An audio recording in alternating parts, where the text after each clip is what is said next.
YCP అధినేత YS జగన్పై TDP నేత బుద్దా వెంకన్న ఫైర్ అయ్యారు. జగన్ నోరు తెరిస్తే పచ్చి అబద్ధాలు చెప్తారని మండిపడ్డారు.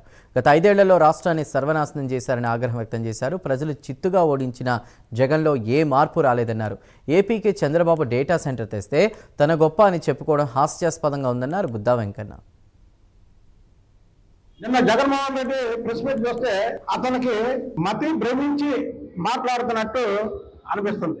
ఏదో ఎక్కడో ఆకాశంలో చూసి మాట్లాడుతున్నట్టు, అబద్ధాలు చెబుతూ ఉన్నవి లేనట్టు లేనివి ఉన్నట్టు, ఏంటో పిచ్చి పిచ్చిగా మరత భ్రమించిన వాళ్ళు మాట్లాడతారే ఆ టైంలో మాట్లాడతాను నేను. హైటెక్ సిటీ నిజామాబాద్ జనార్దన్ రెడ్డి గారు కట్టించినట్టు, అలాగే ఏదైతే హైదరాబాద్ లో ఎయిర్పోర్ట్ ఉందో ఆ ఎయిర్పోర్ట్ వైఎస్ రాజశేఖర రెడ్డి గారు కట్టించారని, ఇవన్నీ చూస్తుంటే ఈ అమరావతి ఇప్పుడిప్పుడే చంద్రబాబు నాయుడు గారి కృషి వల్ల బాగా డెవలప్ అవుతుంది.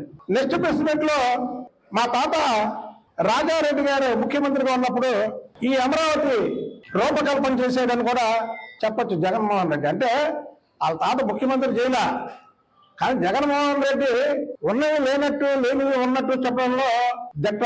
ఇవన్నీ చూస్తుంటే అబద్ధాల కాలేజీకి జగన్మోహన్ రెడ్డి ప్రిన్సిపల్ లా కనబడుతున్నాడు. అందుకే అతనికి మధ్య భ్రమించింది అంటున్నాం.